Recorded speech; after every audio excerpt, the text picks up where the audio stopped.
If you want to start earning free rewards, travel, and even cash, then these are the first 5 credit cards you need to have.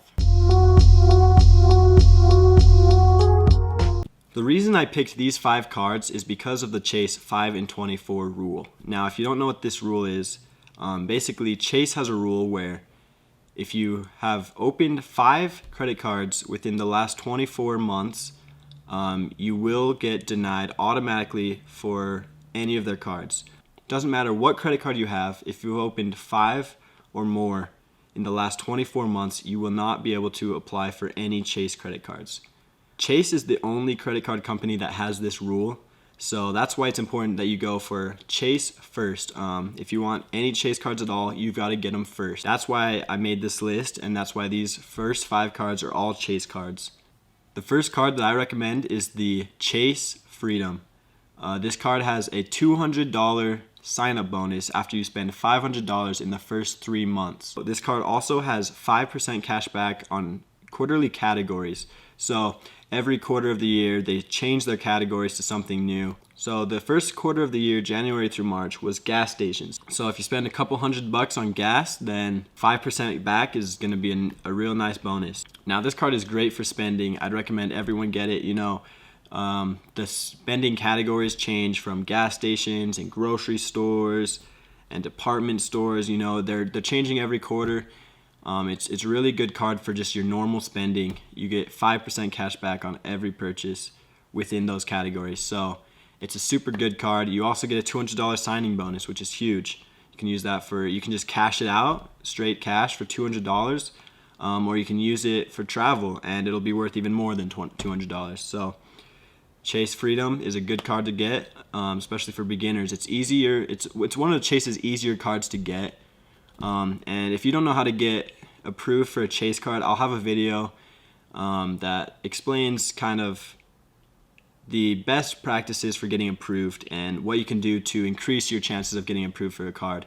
But if you've got a pretty average credit score, then you should be able to get approved for this card. Now the second card I recommend you get is the Chase Freedom Unlimited. Just like the Chase Freedom, it has a $200 sign-up bonus, which is great. You get both of those cards and you already have $400. Now the Chase Freedom Unlimited earns you 1.5% cash back on every purchase. This is a great card to pair with the Freedom. So let's say, the Freedom's category this month is gas stations. Well, you're still going to be purchasing lots of groceries. So the Freedom Unlimited gives you 1.5% cash back on all other purchases, restaurants, grocery stores, whatever your Chase Freedom won't have, the Freedom Unlimited will get you cash back. And just like the Chase Freedom, it's a pretty easy card to qualify for. As long as you have a pretty average credit score, you should be able to get this card. Now the third card that I would recommend you apply for is the Chase Sapphire Preferred. This card is going to be a bit harder to qualify for. You're going to need to have a pretty decent credit score. I was able to get this card about a year after I got my first 2 Chase cards. But I was able to apply and receive this card with a pretty low income and a decent score. My score was around just under 750. So if your score is around 750, maybe a little bit lower, maybe somewhere between 730 and 750, I think you should be able to get this card. But if it's below that, it's going to be a little harder. There still could be a good chance, but I'd recommend you have a pretty decent score before you apply for this card.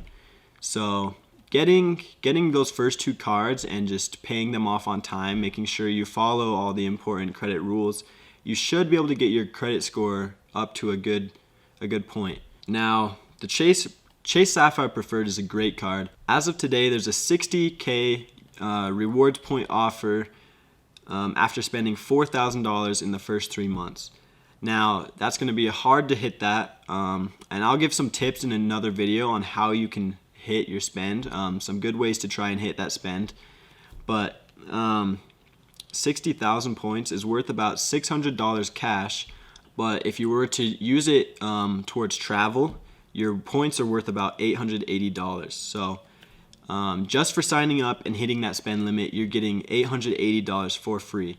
So this is huge, a great card to get. There is a $95 annual fee, and it's not waived the first year, so that is one downside to this card. But $880 in rewards, that is, I mean, as long as you can hit that spend, that's completely worth it. Comes with all kinds of benefits like 2 times rewards on travel and dining, and then just the standard 1 times rewards on everything else. So if you have all the cards in this video, then this card will be good for going out to restaurants, dining, travel, and then your freedom will be good for whatever the category is that month, maybe gas stations, and then your freedom unlimited will be good for everything else. So grocery stores, you know, whatever else you spend your money on.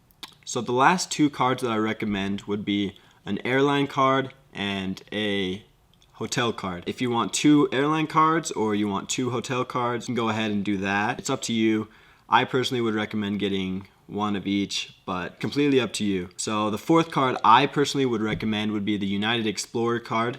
The United Explorer has a $60K sign-up bonus after you spend $3,000 in the first 3 months. Now this is pretty similar to the Chase Sapphire Preferred, except it's actually easier to be approved for. You can have a lower credit score for this card, and it's got an even lower spend requirement for the sign-up bonus. So if you are not quite ready for the Chase Sapphire, you don't think you can get approved for that, you might be able to get approved for the United Explorer, and you could go ahead and get this one before that one and switch it up. Now the average approved credit score for the United Explorer is about 714, but some people have reported getting approved with a score of around 650, you know, mid 600s, higher 600s. So if your credit score is not quite high enough to get approved for the Chase Sapphire, this could be a good card to go for your 3rd card and continue to work up towards being able to get the Chase Sapphire. Now the last credit card that I recommend is the Marriott Bonvoy Boundless. Now if you don't care much for Marriott and would prefer to stay with maybe IHG or Hyatt, you could swap this card out for one of those 2. I personally like Marriott, so this is the card that I would get. As of today, they have 2 different sign-up offers. You can either get 75,000 bonus points after spending $3,000 in the first 3 months, or you can earn 3 free nights after spending $3,000 within the first 3 months. Now, each of the free nights is valued up to 35,000 points each. So if you were to go this way, it would be worth about 105,000 points. So that would be a better alternative in my opinion. It's up to you, however you want to go about it, but this is a pretty good reward for a hotel card. So those are the first 5 cards I recommend. Now the Chase Freedom and the Freedom Unlimited, if you don't want those cards, you can go ahead and apply for extra airline cards or hotel cards. I just recommend those 2 because they're good for beginners with lower credit. It's easier to get approved for those.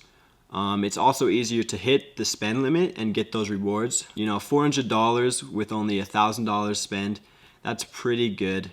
That's a pretty good reward, especially for beginners. So I recommend those 2 cards for beginners. They're also good for just daily spending. You know, you get 5% cash back on whatever the category is, and then the Freedom Unlimited, you get 1.5% cash back on everything else, which most cards, their standard cash back is 1%. And so this is just a little bit higher than that, you know, just extra money that you could be earning. So that's why I recommend those 2 cards. If you want to go for something higher, go for it. Go get some airline cards or hotel cards. It's not a bad idea. So if you like this video, I would appreciate it if you left me a like, subscribed. If you want to see videos on how to get approved for a credit card, how to increase your odds of getting approved, I've got videos for that on my channel. If you're just getting started, you don't know anything about credit cards, I've got videos explaining how they work, some of the common misunderstandings, and I just go over kind of how to earn free travel and make the most out of credit cards. So follow me, leave a like on this video, subscribe, and thank you for watching.